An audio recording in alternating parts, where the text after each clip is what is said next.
আজকে আমরা এসেছি বৌদ্ধ মন্দিরে, যেখানে চারপাশে ঘেরা সবুজ গাছপালা যেন প্রকৃতির সুন্দর আলিঙ্গনে আমাদের স্বাগতম জানাচ্ছে।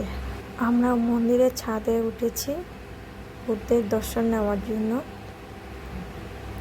চারদিক কত সুন্দর লাগছে, হালকা হাওয়া, হালকা রোদের মধ্যে মনোরম সৌন্দর্য, একদম শীতল হাওয়া, খুব ভালোই লাগছে।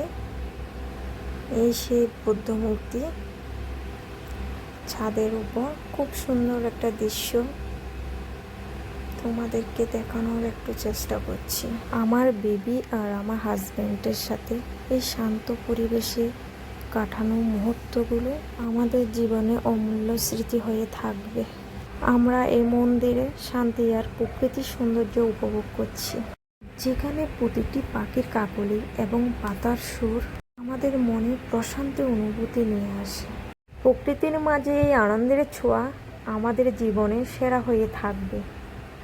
এমন জায়গায় সময় কাটানো শুধু বেড়ানো নয়, হচ্ছে প্রকৃতির সঙ্গে একত্র হওয়া।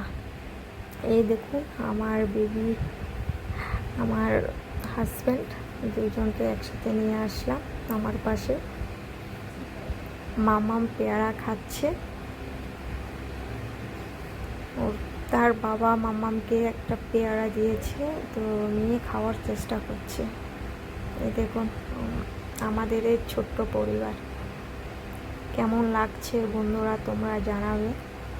আমাদের এই যাত্রায় প্রমাণ করলে জীবনটা কতটা মূল্যবান। সে মূল্যবান সময় পরিবার ও ভালোবাসার সঙ্গে ভাগাভাগি করাটা কতটা গুরুত্বপূর্ণ। শান্তি আর এক সুখের অনুপ্রেরণা। এখানে শেষ করছি ভিডিওটি। যদি ভালো লেগে থাকে অবশ্যই